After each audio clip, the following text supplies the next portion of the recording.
Katie Mulcahy. I am the UK Colour Ambassador for RUSK. This is my model Amber, and what we're going to be creating today is a really on-trend colour that's going to be massive this year, which is a silvery grey tone.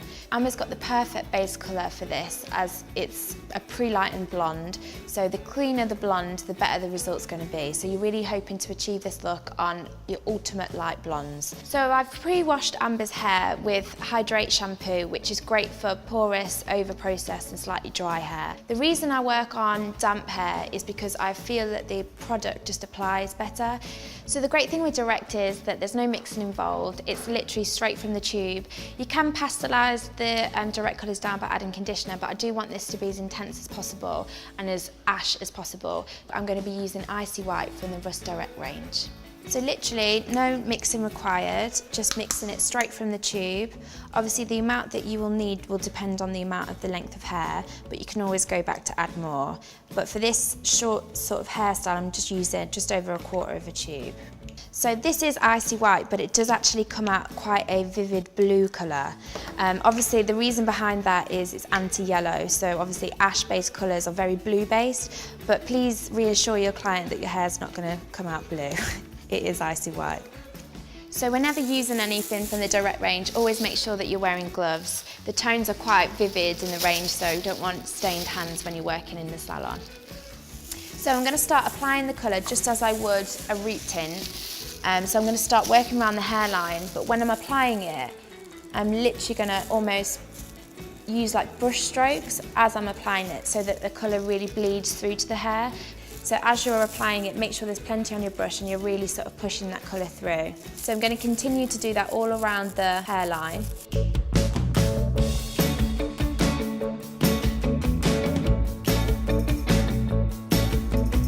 I'm just using exactly the same method around the back of the head and into the hairline, making sure that I'm still using that brush and stroke technique.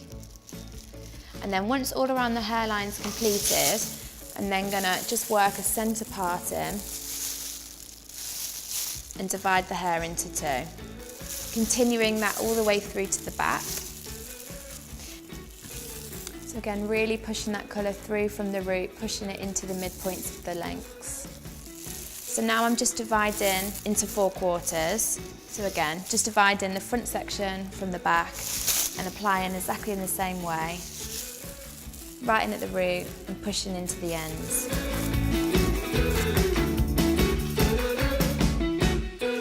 So now I'm working into my 4 quarters, again just dividing about an inch section at a time.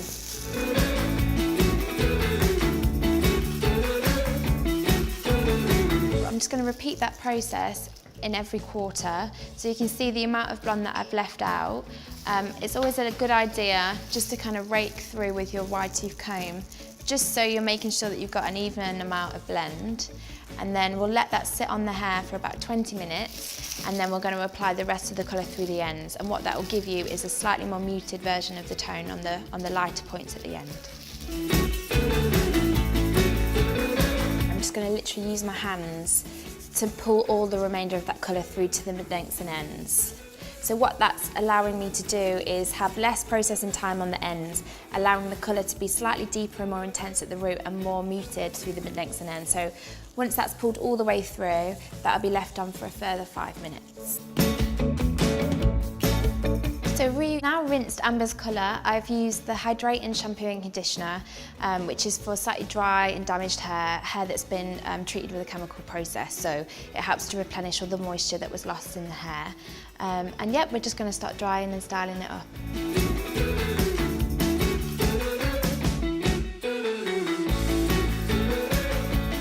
So this is our finished result on Amber using Icy White. We really let it sit on the hair to give it maximum intensity, and I hope you like it.